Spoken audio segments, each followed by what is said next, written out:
सभी दोस्तों को नमस्कार। एक ओंकार। Thank you so much. Ladies and gentleman please आ जाएं सारे के सारे।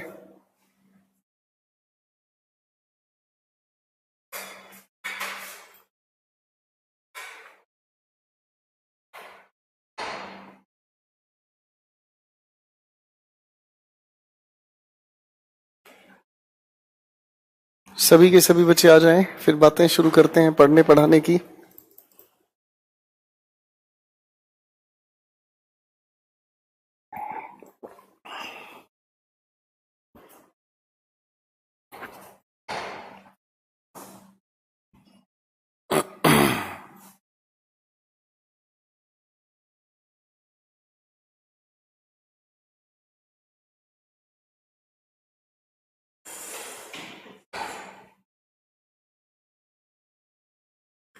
आ जाओ बच्चों, बड़े फटाफट से आ जाओ, दो चार बातें कर लेते हैं, उसके बाद शुरू करते हैं कहानी को।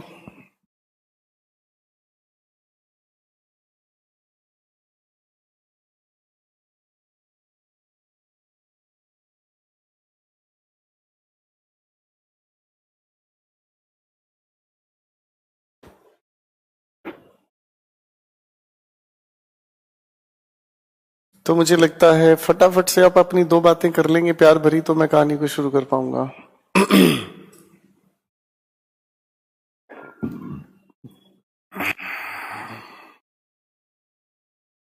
आज कोई कॉन्टेस्ट है क्या? किस टाइम?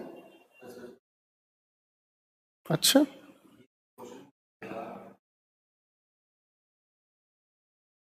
20 क्वेश्चंस के 20,000, एक क्वेश्चन का 1,000 इंस्टेंट पे पेटीएम से। अच्छा जी, ऐसा है क्या? तो अगर स्टूडेंट आंसर ना दे पाए तो टीचर को मिलेंगे ना फिर वो पैसे।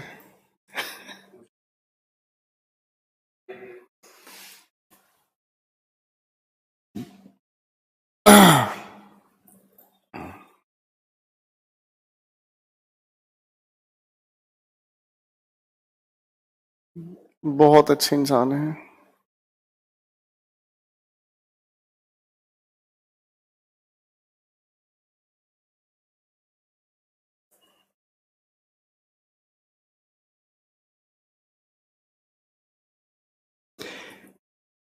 चलिए,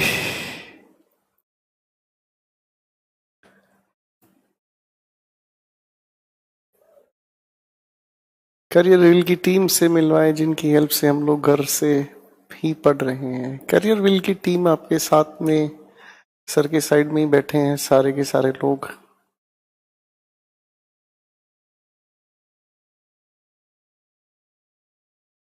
चलिए, मुझे लगता है काफी सारी बातें हो गई हैं। चलिए, थैंक यू सो मच।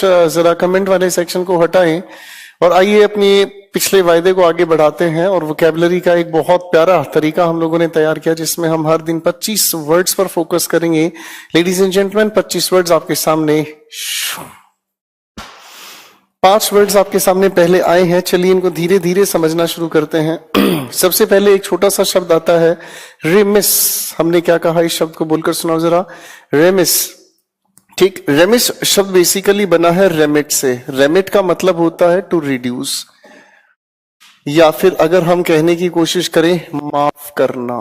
ठीक है, और रेमिट से ही शब्द हम लोगों ने पढ़ने की कोशिश की, रेमिस। रेमिस का मतलब होता है लापरवाह। ठीक है ना जी, माफी वो मांगता है जो लापरवाह होता है। ठीक है जी, रेमिस का मतलब हुआ केयरलेस, लापरवाह। नंबर 2 पर लिखा है दोस्तों, रीमनस्ट्रेट। रीमनस्ट्रेट की अगर हम बात करें तो इसे हम कहते हैं प्रोटेस्ट करना। रीमनस्ट्रेट का अर्थ हुआ प्रोटेस्ट करना, धरना, प्रदर्शन करना। और इसी के आर को हटाएं तो डिमोन्स्ट्रेट। डिमोन्स्ट्रेट का मतलब होता है किसी चीज की तरफ इशारा करना। नंबर 3 पर लिखा एक शब्द, रेंड। रेंड का मतलब होता है दो हिस्सों में फाड़ कर फेंक देना। ठीक है, टीयर अपार्ट, स्प्लिट, दो हिस्सों में बट जाना।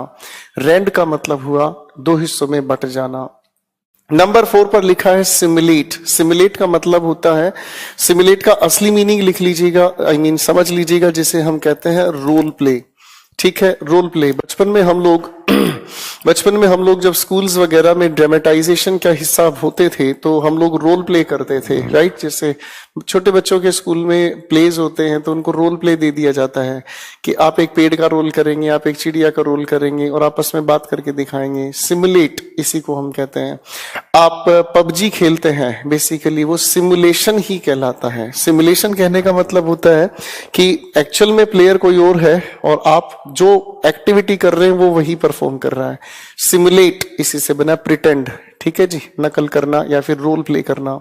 नंबर 5 पर आता है एंटीथीसिस। एंटी का मतलब होता है, अगर एंटी को हम समझें तो ये हुआ ऑपोजिट, और थीसिस की अगर मैं बात करता हूं तो थीसिस का मतलब हुआ स्टेटमेंट। जब दो ऑपोजिट स्टेटमेंट कही जाए एंटीथीसिस कहलाता है।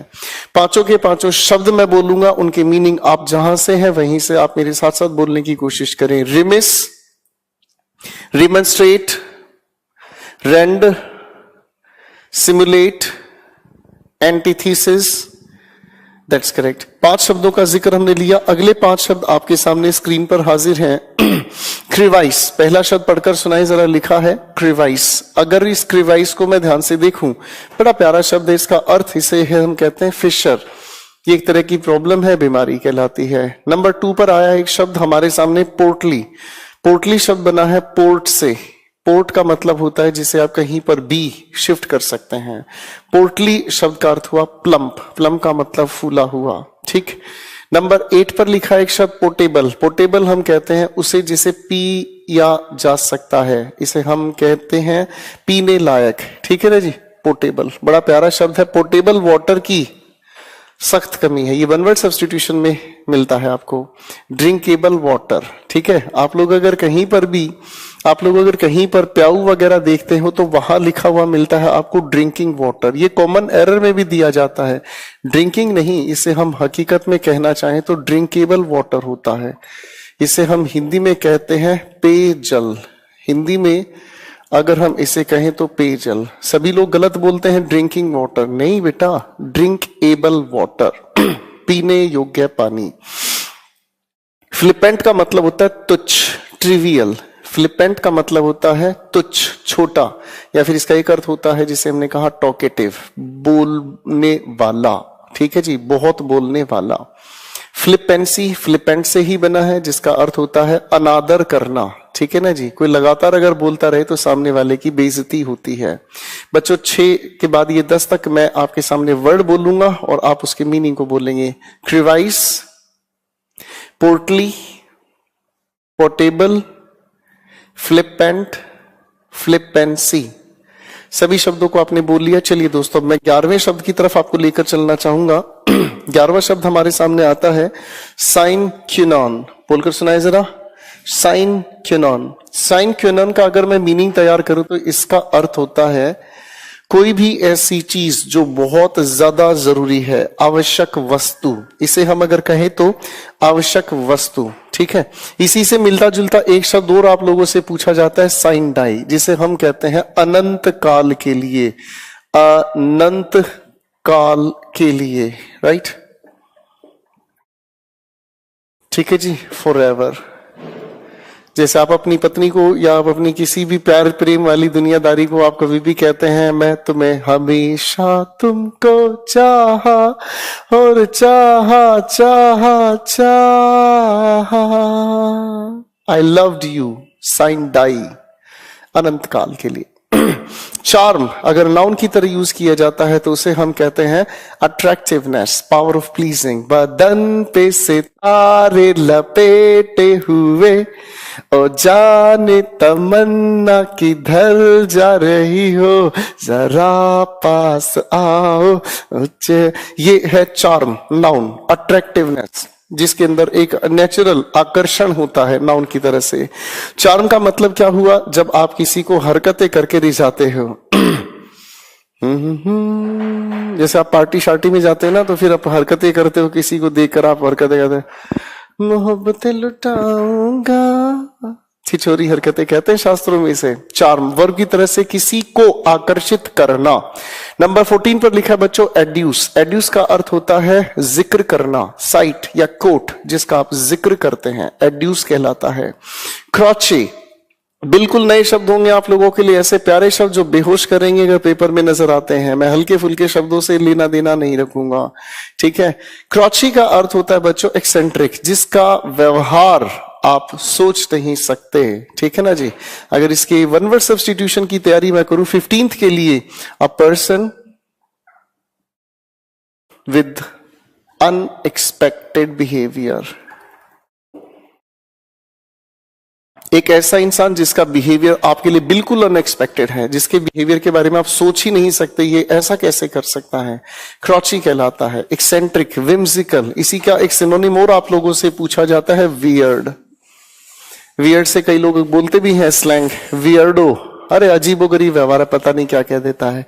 चलिए मेरे दोस्तों मेरे साथ मिलकर रिवाइज करें इन शब्दों को। 11वां शब्द मैं आपके सामने पढ़ूंगा, आप मीनिंग बोलेंगे। साइंक्योनॉन, चार्म नाउन की तरह, चार्म वर्ब की तरह, एड्यूस, क्रॉचे, दैट इज ग्रेट। चलिए दोस्तों अगली कैटेगरी लेते हैं। 16th शब्द आपके सामने पेश हो रहा है, क्रक्स।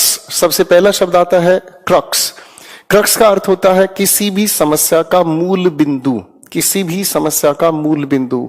जैसे भारत के अंदर आज के समय में रोजगार के अवसरों में बड़ी खासी प्रॉब्लम आ रही है, उसकी मूल प्रॉब्लम क्या है, मूल बिंदु क्या है? डेफिनेटली सरकार का ठीक ढंग से नियोजन ना होना, ठीक है जी, क्रक्स कहते हैं। नंबर 17 पर आता है बच्चों क्रिप्टिक। क्रिप्टिक हम कहते हैं मिस्टीरियस, क्रिप्टिक हम कहते हैं मिस्टीरियस, रहस्यमयी, जिसको समझना बड़ा मुश्किल होता है। सेम्बलेंस का अर्थ होता है अपीयरेंस, जो दिखाई देता है। जैसे शायद आप लोग कई बार कमेंट कहते हैं सर आप आज अच्छे लग रहे हो, सर आज आप बुरे लग रहे हो, सर आज आप डैशिंग लग रहे हो, ये सब सेम्बलेंस है, अपीयरेंस। नंबर 19 पर लिखा है मुनिफिसेंट, बोलकर सुनाए, मुनिफिसेंट। इसका मतलब होता है जेनरस, दयावान, दयालु, कृपालु। इसी का एक और शब्द अर्थ में लिख लीजिएगा, कंपैशनेट। कंपैशनेट जो दूसरों के लिए दया भाव रखता है, काइंड, दूसरों के प्रति दया भाव रखता है, करुणा रखता है, हिंदी में इसे हम करुणा कहते हैं। नंबर 20 पर आता है म्यूज। म्यूज का अर्थ होता है चिंतन करना।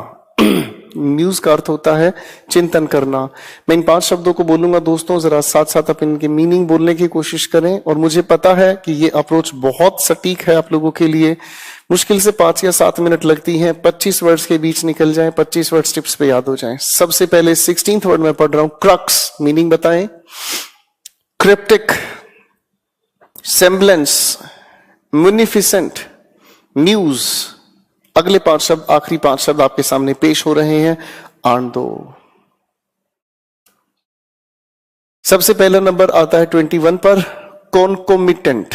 कॉन्कोमिटेंट, अगर मैं इसको समझने की कोशिश करूं तो इसका अर्थ हुआ कंटेम्परेरी। कंटेम्परेरी का अर्थ हुआ जो समसामयिक हैं, जो आपके समय से संबंधित हैं। जैसे नरेंद्र मोदी हमारे कंटेम्परेरी लीडर हैं, हमारे दादाजी के टाइम के कंटेम्परेरी गांधी जी रहे, मेरी बात समझ रहे हैं। हमारे पिताजी के कंटेम्परेरी राहुल नहीं, राजीव गांधी रहे, ये सब कंटेम्परेरी हैं। नंबर 22 पर आया कॉन्कॉक्ट, बोलकर सुनाए, कॉन्कॉक्ट। कॉन्कॉक्ट का मतलब होता है मन घड़ंत रचना। कॉन्कॉक्ट का मतलब होता है मन घड़ंत रचना। कोई भी चीज जब आप अपनी तरफ से बनाते हैं, जैसे अगर रात के 2 बजे आप जगे हुए हैं, अचानक से पापा कमरे के अंदर आए और कहेंगे आए क्या कर रहा है, तो फिर आप मन घड़ंत कहानी बताए, पापा कुछ नहीं, वो पानी पीने के लिए उठा था। पानी पीने के लिए तो तू उठा था, ये फोन की रोशनी कैसे होना है, हाँ? फिर से बात कर रहा था। फिर आप कहोगे ओ पापा मैं कस्टमर केयर वाले के पास फोन कर रहा था, इंटरनेट नहीं चला था। 2 बजे रात को इंटरनेट पे क्या कर रहा था?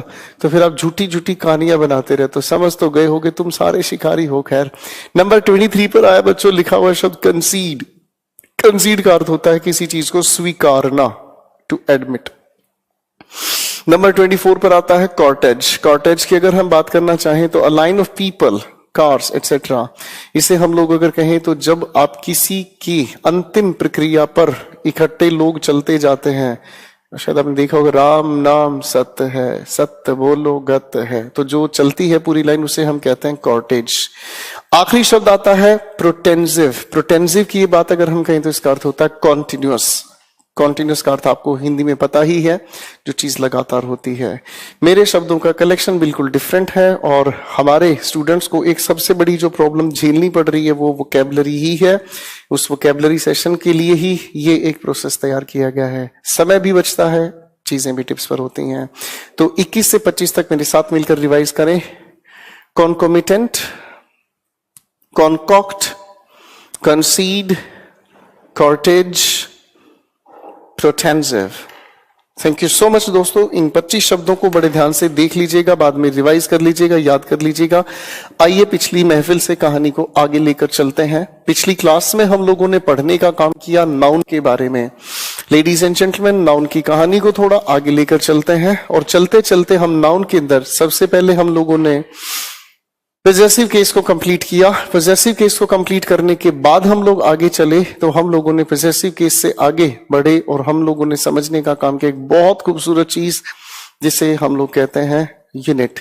और यूनिट के हम लोगों ने 3 अलग अलग एस्पेक्ट समझे। डेफिनेट, इंडेफिनेट के कैसे फर्क तैयार होते हैं, फ्रैक्शनल वैल्यूज कैसे तैयार होती हैं, और उसके बाद हम लोगों ने समझने का काम किया कि ये हमारे जो शब्द हैं जिन्हें हम कहते हैं अवध से पहले, किस तरीके से ये यूनिट यूनाइटेड और डिवाइडेड सेंस में काम करती है।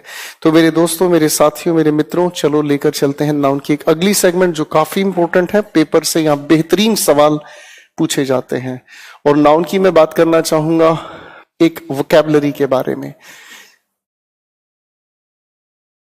ये दायरा काफी इंपॉर्टेंट है बच्चों, इसे बड़े ध्यान से समझने की कोशिश करना, और ये काफी इंपॉर्टेंट है। क्यों? आ जाओ। हम लोगों ने एक बात को समझने का काम किया कि अनकाउंटेबल नाउन की अगर हम बात करते हैं तो अनकाउंटेबल नाउन अपने आप में सिंगुलर ही यूज होते हैं। सिंगुलर का मतलब हम इनके साथ एस नहीं जोड़ सकते। अरे भाई हाँ है ना, लेकिन अगर मानकर चलो अगर हम इनके साथ फिर भी एस जोड़ दें तो क्या हो? तो जोड़ने की अगर आप इनके साथ कोशिश करोगे तो एक चीज याद रखने की हो गई तैयार भाई कि इनका जो बेसिक मीनिंग है, मैंने कहा इनका जो बेसिक मीनिंग है चेंजेस, पूरी तरह से वो अर्थ बदल जाता है। अब इससे बेइंतहा सवाल हमसे पूछे जाते हैं, इनका आधारभूत अर्थ बदल जाता है। कैसे? आ जाओ एक एक करके चीजों को समझना शुरू करते हैं। जैसे अगर मैं कहने की कोशिश करूं एक बड़ी प्यारी शब्द नो पेन नो गेन, तो इसका अर्थ क्या हुआ? देखो, जब दर्द नहीं तब तक कोई फायदा नहीं। ये तो कहना तब तक सेंसिबल है जब हम लोग इसे ऐसे समझने की कोशिश करें कि आप इस चीज को हेल्थ से संबंधित हैं। जब तक आपके शरीर में दर्द नहीं होता तब तक उसका फायदा नहीं होता। अगर एक जिम्नेजियम जाने वाला इंसान है तो जिम जाने वाले इंसान के लिए तो ये बात वैलिड है, क्योंकि वो इंसान जब शरीर में दर्द उत्पन्न करता है उसके बाद ही उसकी मसल्स इंप्रूव होती हैं। तो इसका मतलब हो गई बातचीत बच्चों। पेन का मतलब होता है एक, लेकिन अगर पेन को मैं प्लूरलाइज करूं, है तो ये एब्स्ट्रैक्ट नाउन यानी कि अनकाउंटेबल नाउन, लेकिन अगर मैं इसको प्लूरल बनाता हूं तो इसका अर्थ एक बन जाता है एफर्ट्स, या फिर अगर मैं कहूं तो इसका अर्थ हुआ स्ट्रगल। तो आपको सीजीएल या कोई भी पेपर, बैंकिंग एग्जाम या यूपीएससी रिलेटेड कोई भी एग्जाम क्वालिफाई करना है तो you have to take pains. ऐसे ही कई सारे शब्दों की अगर हम बात करना चाहें तो आयरन बेसिकली एक मेटल है, लेकिन अगर मैं इसका प्लूरल बनाने की कोशिश करूं तो चेन्स, बेड़ियां जिससे कैदियों को बांधा जाता है। चेन्स कहो, चाहे इसी के लिए एक शब्द और काम आता है हमारा फेटर्स। एक अगले शब्द की मैं बात करना चाहूं गोल्ड। गोल्ड बेसिकली एक मेटल है, ठीक है जी, और गोल्ड का अगर मैं प्लूरल बनाऊं तो बेसिकली ये बन जाता है एक मेडल। अभी हम लोगों को पता है कि हेमा दास नाम की एक बहुत अच्छी एथलीट हैं जिन्होंने लगातार 6 गोल्ड जीते हैं। गोल्ड नहीं, गोल्ड्स जीते हैं। गोल्ड्स का मतलब मेडल की बात मैं करना चाहूंगा। अब ऐसे हमारे कई सारे शब्द होते हैं तैयार, जैसे फोर्स, हम लोगों ने एक शब्द और लिखा फोर्सेस। फोर्स की अगर हम बात करें तो फोर्स का अर्थ होता है बच्चों स्ट्रेंथ, ताकत, और जब फोर्सेस की हम बात करते हैं तो ये अर्थ हुआ आर्मी। शब्दों की ही बात है तो शब्द लेता हुआ मैं चल रहा हूं, ध्यान से सुनते जाएं, समझते जाएं। एयर की अगर हम बात करें तो एयर का अर्थ होता है एटमॉस्फेयर। एयर का अर्थ हुआ एटमॉस्फेयर, लेकिन अगर हम बात करने की कोशिश करें एयर्स, तो एयर्स का मतलब समझ आता है प्राउड बिहेवियर। अगर मैं इसी की जगह कहने की कोशिश करूं एक बड़ा प्यारा शब्द ब्रीज, तो इसे हम कहते हैं बच्चों मूविंग एयर। जब इस कमरे में जहां पर आप बैठे हुए हैं वहां एयर है, ठीक है। लेकिन अगर आप फैन चला देते हैं, एसी चला देते हैं, तो उसमें मूवमेंट शुरू होता है और उस मूवमेंट के आधार पर ये हुआ ब्रीज। अगर ये ब्रीज थोड़ी स्ट्रोंग हो जाए तो आ जाती है आपकी कैटेगरी नेक्स्ट विंड। तो अगर स्ट्रोंग ब्रीज लिखा हुआ मिले तो इन दोनों शब्दों को मर्ज करके विंड लिखते हैं। ठीक इसी तरह से एक अगला शब्द आता है स्टॉर्म, जिसे हम कहते हैं दोस्तों स्ट्रोंग विंड। ठीक, अब इसी जैसा एक शब्द और आता है गस्ट, जिसे हम कहते हैं सडन ब्लो ऑफ एयर, हवा का एकदम से चलना, उसी को हम गस्ट कहते हैं। शायद हिंदी में हम इसे कहते हैं झोंका, राइट। झोंका हवा का आज भी जुल्फे उड़ाता होगा ना, तेरा दुपट्टा आज भी तेरे हो तो तुम सारे दिल जले भाई, एक बात तो है। चलो दोस्तों, कुछ और शब्दों की बात करते हैं प्लूरल बनाकर, जिनका अर्थ हम बदलने की कोशिश करते हैं। वर्क बेसिकली बताने की कोशिश करता है टास्क, ठीक है ना जी, और टास्क की भी ड्यूरेशन बताने की कोशिश करता है। ये हमेशा यूनिट की तरह सिंगुलर यूज होता है, लेकिन जैसे ही हम इसका प्लूरल बनाने का काम करते हैं, यानी कि अगर मैं इसकी जगह लिखने की कोशिश करूं एक शब्द वर्क्स, तो दो अर्थ इसके निकलते हैं। एक अर्थ निकल के आता है जब आप रिपेयर या मेंटेनेंस का काम बताते हैं, जब आप रिपेयर या मेंटेनेंस का काम करते हैं, ठीक है। जैसे आपने कोई भी घर लिया, कोई भी कमरा लिया, तो उसमें काफी सारा वर्क्स होता है, यानी कि रिपेयर का काम हुआ। आप एक जानते हैं, एक आप लोगों के सामने बना है PWD, public works department, public की चीजों को ठीक करने का काम करता है। एक इसका और अर्थ होता है जिसे हम कहते हैं दोस्तों लिटरेरी राइटिंग, साहित्यिक अभिलेख, ठीक है जी। जैसे अगर मैं कहने की कोशिश करूं वर्क्स ऑफ प्रेमचंद, तो प्रेमचंद ने की जितनी भी रचनाएं हैं, साहित्य उन्होंने जो भी लिखा है, मैं उस सारी चीजों को लेकर चलना चाहता हूं, राइट। एक अगला शब्द हमारे सामने आता है जिसे हम कहते हैं पर्सन। पर्सन अपने आप में सिंगुलर, अपने आप में प्लूरल यूज होता है। प्लूरल बनाए तो ये हुआ हमारे सामने पर्सन्स, ठीक है जी। अगर हम इसी जैसा एक शब्द और लेकर चले पीपल, पीपल हमारे लिए एक बड़ा प्यारा शब्द है, ये हमेशा प्लूरल यूज होता है, ठीक है, शायद जिसका अर्थ आप लोग जानते हैं लोग। अब इस लिखे हुए शब्द को अगर मैं ए लगाकर लिखने का काम करूं अ पीपल, तो इसका मतलब इसके अर्थ में कुछ परिवर्तन हुआ, कंपाउंड है ये, इसका अर्थ तैयार हुआ अ नेशन, ठीक है। और अगर मैं इसी का भी प्लूरल बनाना चाहूं तो बच्चों ये बनता है पीपल्स का अर्थ बनता है नेशंस। कुछ कुछ समझ में आती है बातें कि अनकाउंटेबल नाउन का अगर प्लूरल हम बनाएं तो इनका पूरी तरह से अर्थ बदलता है, ठीक है बच्चों। ऐसे और भी शब्द हो सकते हैं, जैसे एक शब्द मैंने लिखा आर्म। आर्म बेसिकली कहलाता है बच्चों लिम्ब, ये हमारे अपर लिम्ब है, पैरों को हम लोअर लिम्ब कहते हैं, limb, upper limb lower limb. अगर इसी का मैं प्लूरल बनाने की कोशिश करता हूं आर्म्स, तो आर्म्स का मतलब तैयार हुआ एक प्यारा सा शब्द जिसे हम कहते हैं वेपन, ठीक है बच्चों। मैं अगर कहने की कोशिश करूं एक प्यारा सा शब्द कस्टम, कस्टम अगर हम कहने की कोशिश करें तो कस्टम के लिए फिलहाल मैं एक शब्द लिख लेता हूं रिचुअल, हालांकि इनमें फर्क होता है, आपके घर की अपनी कस्टम है, समाज की अपनी कस्टम है। तो अगर मैं इसी को थोड़ा प्लूरल बनाना चाहूं कस्टम्स, तो कस्टम्स का मतलब रिचुअल्स तो होगा ही होगा ऑब्वियसली, लेकिन इस कस्टम्स का एक और अर्थ होता है टैक्स, और ये इंपोर्ट या एक्सपोर्ट पर लगाया जाता है। ये एक ऐसा टैक्स है जो इंपोर्ट, आयात या निर्यात पे लगाया जाता है। फाइन, तो कुछ शब्द हैं, एक बार नजरें निकाल लेंगे तो मैं कहानी आगे ले चल पाऊंगा।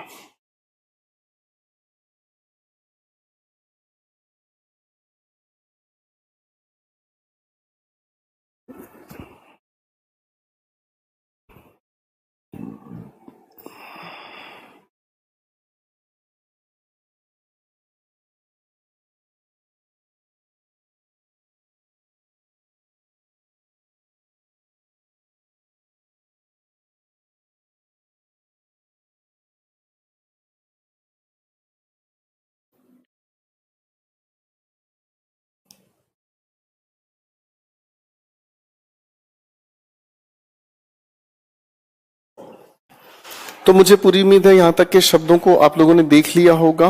फाइन, आराम से लिखें।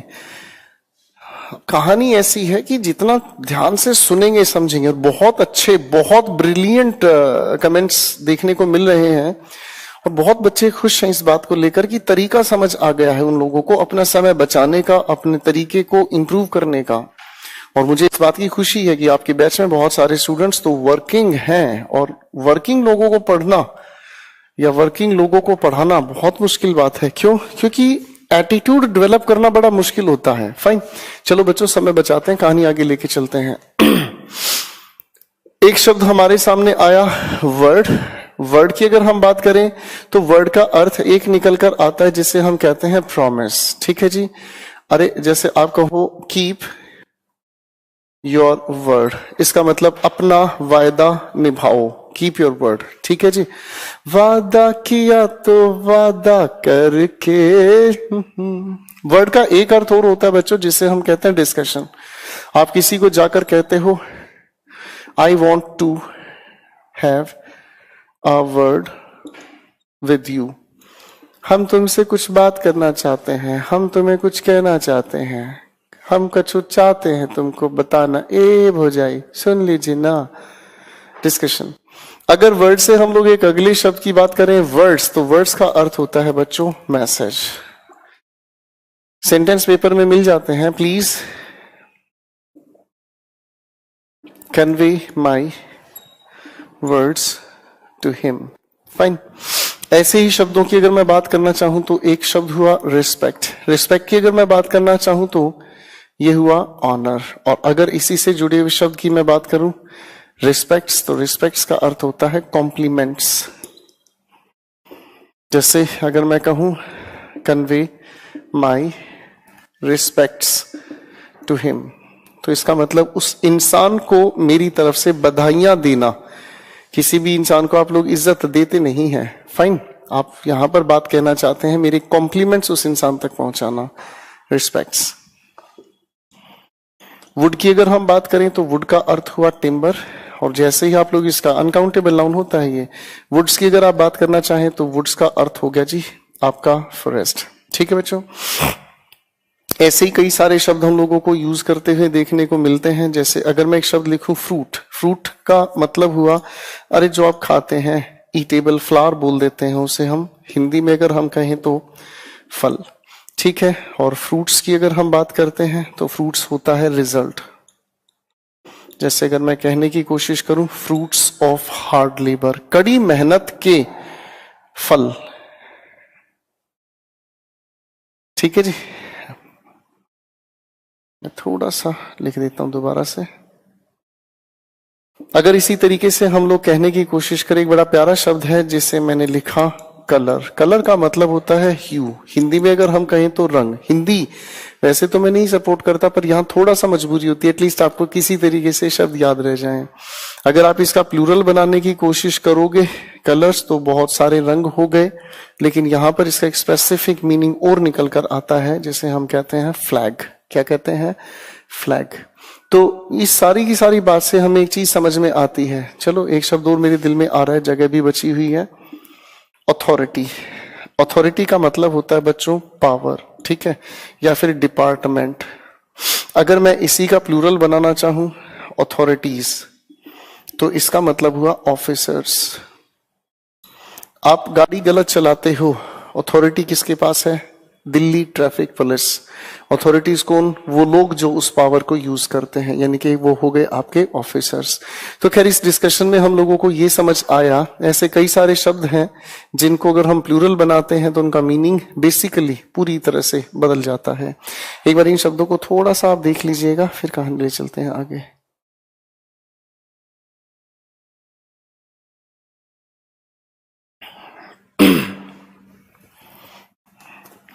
तो ये तो हमारी पहली कैटेगरी हुई, जिन शब्दों का अगर हम प्लूरल बनाते हैं तो इनका बेसिक अर्थ पूरी तरीके से बदल जाता है। फाइन। जय श्री राम।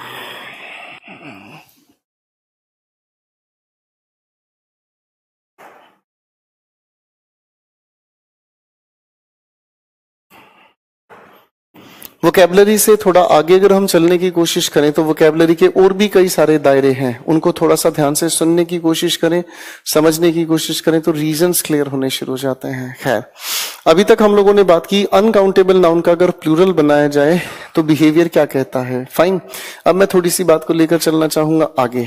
बेसिकली वोकैबुलरी के सेशन में एक बड़ा प्यारा शब्द है जिसे हम लोग कहते हैं स्लैंग। पढ़कर देखो जरा, स्लैंग।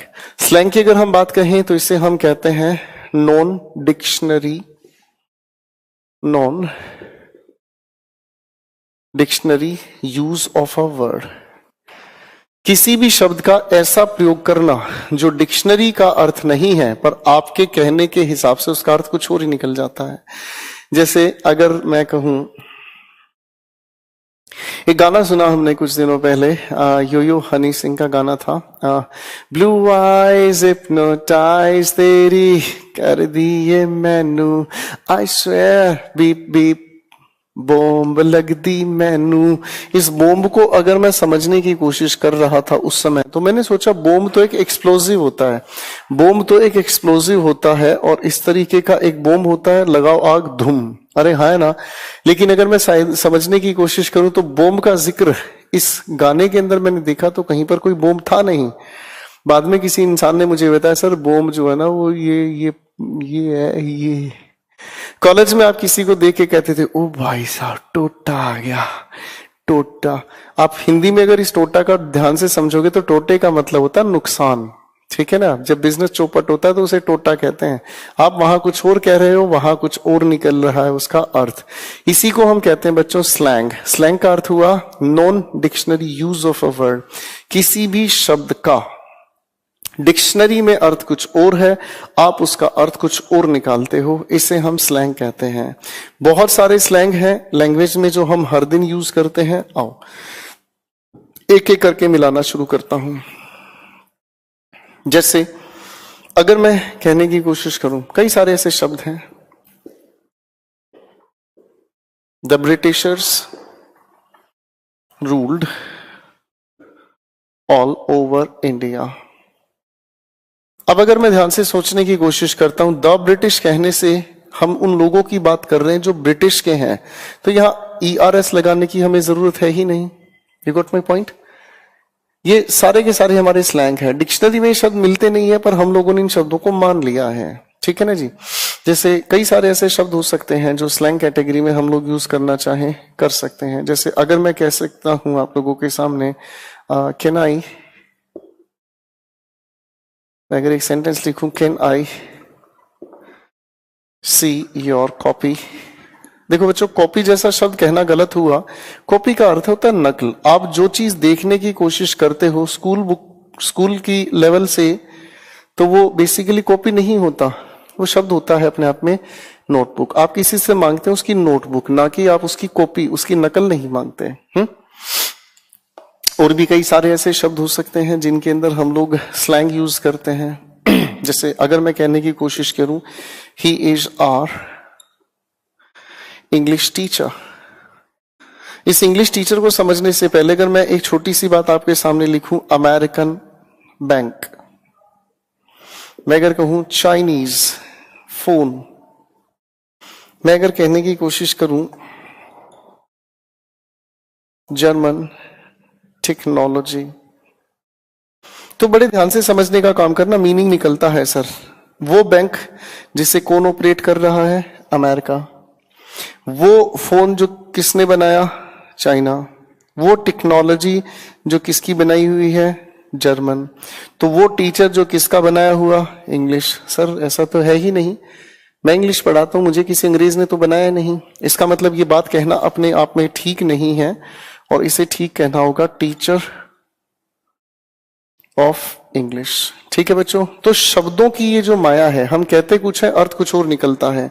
जैसे आप कभी कभी गुस्से में कहते हो what the hell is going on, हो सकता है आपके शब्द कुछ और भी निकल जाए पर उससे फर्क नहीं पड़ता। What the hell is going on. Sir अब हेल को अगर मैं अर्थ के अनुसार देखना चाहूं तो हेल का अर्थ होता है नर्क।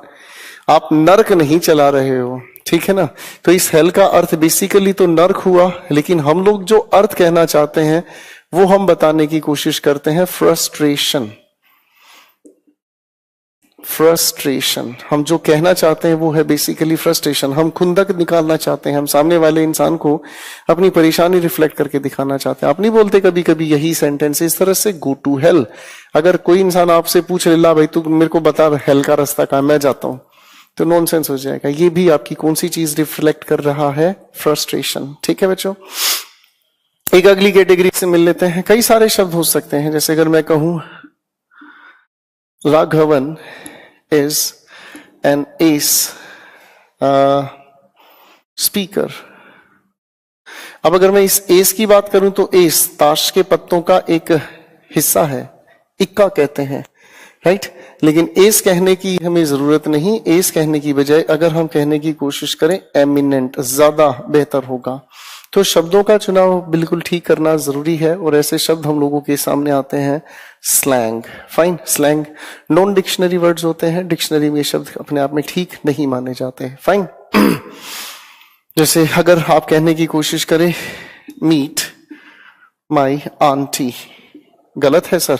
आंट कहने से वो चाची या मामी बनती है, वाई कहना गलत होगा। ठीक है, मैटरनल आंट, ठीक है जी, और paternal aunt, this is called chachi and this is called mami. ठीक है जी, तो शब्दों का हेर फेर है।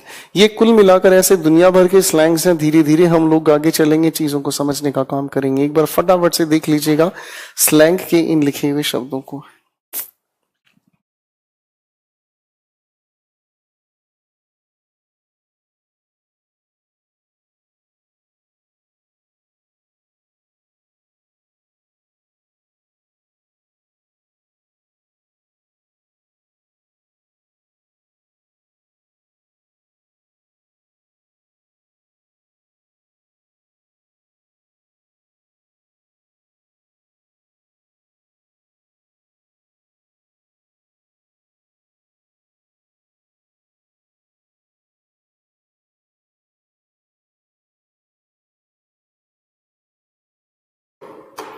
कहानी को समझते हैं अगली कैटेगरी से मिलकर। और ये स्लैंग होते हैं ऐसे शब्द जो डिक्शनरी के अकॉर्डिंग ठीक हो सकते हैं, लेकिन आप जब इन्हें बोलते हैं तो इनका अर्थ कुछ और निकलता है। फाइन, स्लैंग ग्रामेटिकली ठीक नहीं माने जाते। हम लोगों ने बहुत पहले टेंस जब पढ़े थे तो हमने कहा था लैंग्वेज के दो एस्पेक्ट होते हैं, एक फॉर्मल एक इनफॉर्मल। और फॉर्मल की अगर हम बात करें तो फॉर्मल हम जो कहते हैं अर्थ वही निकलता है, लेकिन इनफॉर्मल का अर्थ जो हम कहते हैं उससे अलग होता है। तो ये जो हम लोगों को भी समझना है बातचीत बच्चों, ये इनफॉर्मल एस्पेक्ट कहलाता है। क्लियर है? इसलिए स्लैंग स्टैंडर्ड इंग्लिश में ठीक नहीं माने जाते। एक अगली कैटेगरी से मैं आप लोगों को मिलाता हूं, और इसे हम कहते हैं बच्चों सुपरफ्लॉस एक्सप्रेशंस। जब सुपरफ्लॉस की अगर हम बात करना चाहें तो सुपर का मतलब होता है बियॉन्ड, और फ्लॉस शब्द का अर्थ होता है फ्लो। सुपर का अर्थ हुआ बियॉन्ड, ठीक है, और फ्लॉस का अर्थ अगर मैं कहने की कोशिश करूं तो फ्लो। इसका मतलब समझ आता है, ग्रामेटिकली से हम कहते हैं use of more than required words. शब्दों का प्रयोग तो हम करते हैं, लेकिन अगर हम आवश्यकता से अधिक शब्दों का प्रयोग करते हैं तो वो एक अपने आप में नॉनसेंस क्रिएट करता है। मैं अगर कहूं मुझे गीला पानी पिलाओ तो आप कहोगे सर पानी कह दिया तो गीला कहने की जरूरत नहीं है। मैं अगर आज कहूं कि आज धूप बड़ी गर्म है, कहना ठीक होगा? आप कहोगे सर जब धूप कह दिया तो गर्म कहने की जरूरत नहीं है। अरे हाँ है ना। अगर मैं कहूं बर्फ जम गई है तो आप कहोगे सर बड़ी अजीब बात कर रहे हो, बर्फ कैसे जम सकती है? पानी जमता है, बर्फ थोड़ी जमती है। बर्फ तो पानी के जमने की अवस्था है। तो ये सारे के सारे हमारे सुपरफ्लॉस हैं जिनका ग्रामेटिकली कहना ठीक नहीं है। हम जैसे कभी कभी किसी इंसान के सामने कहते हैं रिस्पेक्टेड सर। सर कहकर जब आपने इज्जत पेश की ही है तो रिस्पेक्टेड कहने की जरूरत नहीं है। अरे हाँ है ना। आप जब कोई चीज खरीदने की कोशिश करते हो तो कहीं कहीं लिखा हुआ मिल जाता है फ्री गिफ्ट। गिफ्ट होता ही अपने आप में फ्री है, फ्री कहने की जरूरत नहीं है। इंटरनेट पर हम सर्च करते हैं, लिखा हुआ मिल जाता है लेटेस्ट अपडेट। अपडेट होता ही अपने आप में लेटेस्ट है, तो लेटेस्ट कहने की इसके साथ हमें जरूरत नहीं है। जैसे अगर मैं कहने की कोशिश करता हूं सेम आइडेंटिकल, बच्चों गड़बड़ हुई। आइडेंटिकल होती ही वो चीज है जो सेम होती हैं, तो सेम कहने की जरूरत नहीं है। हम लोग कोई चीज खरीदने जाते हैं तो हम दुकानदार से पूछ लेते भाई इन सभी की सभी चीजों का रफ एस्टिमेट मुझे बता दो, तो सामने वाला कहता है जी एस्टिमेट होता ही रफ है ना, तो रफ कहने की इसके साथ हमें जरूरत नहीं है। मैं अगर आगे बात करने की कोशिश करूं इसी के लिए, इसी के नीचे हमें लिखा हुआ मिलता है सम टोटल। क्या ये कहना सही हुआ? भाई सब टोटल अगर आप कह रहे हो तो सम कहने की हमें जरूरत ही नहीं है भाई है ना। ऐसे दुनिया भर के शब्द हैं, जैसे अगर कोई इंसान गलती कहता है तो कहता है भाई सॉरी ये मेरी अनइंटेंशनल मिस्टेक है। अब एक बात बताओ दोस्तों, क्या कोई गलती सोच समझ के करता है? अरे भाई साहब गलती करने वाला इंसान अनसमझी में ही गलती करता है। जैसे अगर हम कहने की कोशिश करें, एक और बड़ा प्यारा गड़बड़ करने वाला शब्द हुआ अनएक्सपेक्टेड सरप्राइज। कोई गड़बड़ हुई भाई? कितनी खूबसूरत गड़बड़ है भाई साहब। जो सरप्राइज होता है वो होता ही अपने आप में अनएक्सपेक्टेड है। कोई एक्सपेक्टेड चीजों का सरप्राइज आपके हाथ में, आपकी जबान पर नॉनसेंस है। फाइन।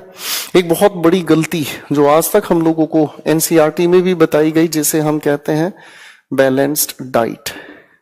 अब एक बात सोचने की है मेरे दोस्तों, एक बात सोचने की है कि डाइट होती ही अपने आप में बैलेंस्ड है। डाइट की डेफिनेशन अगर आप ध्यान से पढ़ोगे तो बैलेंस्ड कंजम्पशन ऑफ न्यूट्रिएंट्स, ठीक है, या मिनरल्स, कुछ भी कहो, तो डाइट होती ही बैलेंस्ड है। ग्रामेटिकली हम इसे ठीक नहीं मानते, पर लोग किताबों में देखते हैं, हम उसमें कुछ कर नहीं सकते। फाइन। तो दुनिया भर की ऐसी गड़बड़ है जो हम लोग बोलते हैं, करते हैं, लिखते हैं, वी रियली डोंट नो। ठीक है जी। अगर मैं ऐसे और भी शब्द समझने की कोशिश करता हूं, देखो एक सवाल ही गलत होता है जो स्टूडेंट्स अक्सर पूछते हैं, मे आई आस्क अ क्वेश्चन। ये हो गई जी गड़बड़ यहीं पर, ये हो गई गड़बड़ यहीं पर। बच्चों जब आप कुछ चीज पूछना चाह रहे हो तो पूछने वाली जो भी बात होगी वो क्वेश्चन ही होगी, तो हमें अ क्वेश्चन यहां पर कह देना सेंसिबल नहीं है। ये सब आपके सुपरफ्लॉस हुए। Is my point clear? ये सुपरफ्लॉस हुए। ठीक, आपका पेपर लिख कर देता है फाइनल कंक्लूजन। अब अगर मैं ध्यान से समझने की कोशिश करूं, कन टुगेदर, क्लड या क्लस की अगर हम बात करते हैं तो क्लड का या क्लस का मतलब होता है एंड। तो जो चीज मिलकर खत्म हो जाए फाइनल ही होती है भाई साहब, फाइनल लिखने की जरूरत नहीं है। फाइन। एक और शब्द अगर मैं कहने की कोशिश करूं, फाइनल डेस्टिनेशन। बच्चों डेस्टिनेशन होता ही वो स्थान है जहां आप जाते हैं, फाइनल कहना इसके साथ पूरी तरीके से गलत है। जैसे हम कभी कभी किसी इंसान से पूछ लेते हैं, सर आपका गुड नेम क्या है? एक बात बताओ, किसी इंसान का नाम किसी ने बुरा रखा है? किसी इंसान का नाम किसी ने बुरा सोच के रखा है? ये मेरा बेटा राक्षस, ये इसकी बहन माचिस, जहां जाती है आग लगा देती है, ये इसकी बुआ का बेटा तेजाब, गला देगा छूना मत। नॉनसेंस है भाई, हर किसी इंसान का नाम अपने आप में अच्छा ही है, गुड नेम कहने की जरूरत नहीं है। फाइन। तो एक और है जिसे हम कहते हैं बर्थ डे, डेट। ये भी कहना अपने आप में गलत है। ज्यादा अप्रोप्रिएट क्या होगा कहना? Date of birth. इतने सारे सुपरफ्लॉस हैं जो हम बोलते हैं, सुनते हैं, कहते ही रहते हैं। जैसे अगर मैं कहने की कोशिश करूं, he is my cousin brother, paper बार बार पूछता है इस चीज को, और स्टूडेंट्स को सबको ही पता है, रटाया हुआ है। असल में पता क्या है? रटाया हुआ है कि कजन के साथ ब्रदर नहीं आता। मैं अगर पूछूं क्यों नहीं आता ब्रदर, तो लोग कह देते हैं सर ही की वजह से पता तो चल रहा है कि लड़का है। अरे है ना। अगर मान लो मैं यहां पर ये कहने की कोशिश करूं, मीट माई कजन ब्रदर, तो ये कहना गलत होगा? सोचो जरा ध्यान से। अगर मैं कहूं मीट माई कजन ब्रदर, तो देखो दिमाग तो वहीं की वहीं रह गया, दिमाग तो वही सोचने में रह गया कि सर फिर तो ब्रदर तो यहां भी नहीं होना चाहिए, जब ऊपर हटाया है तो यहां भी नहीं होना चाहिए। पर ऊपर आपने एक तुक्का लगाया कि सर ही कहा है तो भाई ही है, तो यहां पर भी भाई होना चाहिए। मैं अगर कहूं कि सर आपको कैसे पता चले, आपके सामने जो इंसान है, मैं कह रहा हूं मीट माई कजन, तो आपको कैसे पता चले वो लड़का है या लड़की है? ऑब्वियसली फिजिकल कैरेक्टरिस्टिक्स देखकर। तो फिजिकल कैरेक्टरिस्टिक्स देखने की वजह से ही हम ब्रदर को हटाकर इसके ठीक पहले लिखते हैं मेल, या फिर हम यूज करते हैं फीमेल। ठीक है जी। मेल कजन हो सकता है, या फिर अगर हम कहें तो फीमेल कजन हो सकता है। कुछ ग्रामरियन ये भी कह देते हैं कि मेल के लिए आप कह सकते हैं ही कजन या फिर शी कजन। ठीक है बच्चों, पहले यहां तक की बात को थोड़ा ध्यान से एक बार देख लें फटाफट से, फिर कहानी लेके चलते हैं आगे।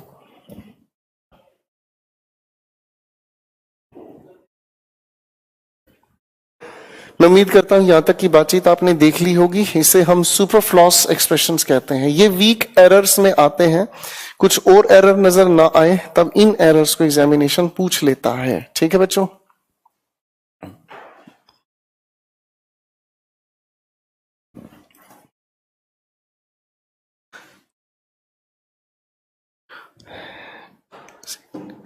जैसे अगर हम कहने की कोशिश करें, एक छोटा सा शब्द है हमारे सामने रिटर्न बैक। मैं बता भी चुका हूं वोकैबुलरी कहीं ना कहीं इस चीज को लेकर कि आर ई का अर्थ होता ही है बैक, या फिर अगर हम कहें तो इसका अर्थ होता ही है अगेन। तो इसके साथ इस बैक का जिक्र करना सुपरफ्लॉस हुआ। ऐसे कई सारे शब्द हैं जिनके साथ ये बात जुड़ गई है कि जिनके साथ आर ई जुड़ा है उनके साथ बैक या अगेन लिखना सुपरफ्लॉस हुआ। कई सारे शब्द हो सकते हैं, रिट्रीट, return, recollect, recapitulate,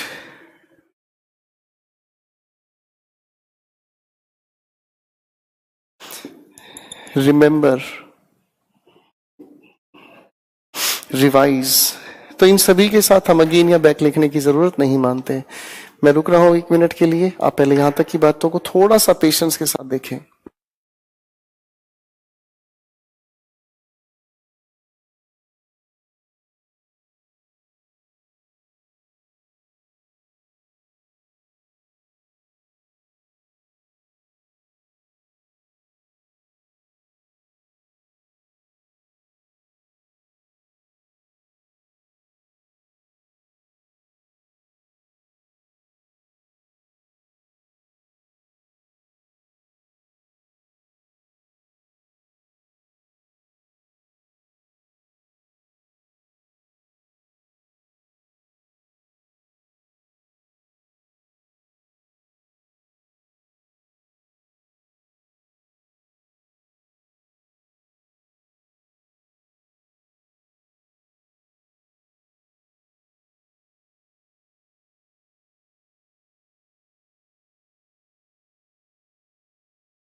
सभी को नमस्कार वापस। मेरी तबीयत थोड़ी सी ठीक नहीं थी, इसलिए बीच में मैं रुक गया था।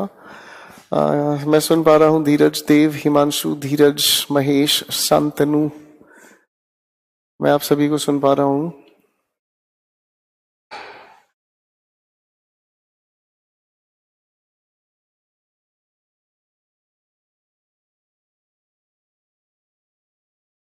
मेरी थोड़ी सी तबीयत डाउन हो गई थी, इसलिए मैं बीच में रुक गया था। हेलो एवरीवन, सर यही है। हेलो मेरे दोस्तों, मैं यही हूं आपके सामने कहानी समझाने के लिए। क्या बच्चे मुझे देख पा रहे हैं?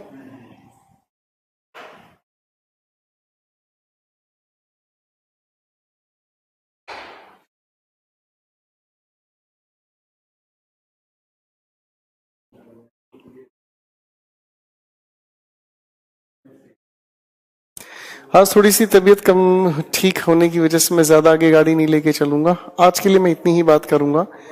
हम लोग आपसे मिलेंगे मंडे को, और मंडे को हम लोग कहानी को आगे लेके चलेंगे। आज के लिए इतना ही। Thank you everyone, good night. आज के लिए इतना ही प्लीज। Thank you everyone.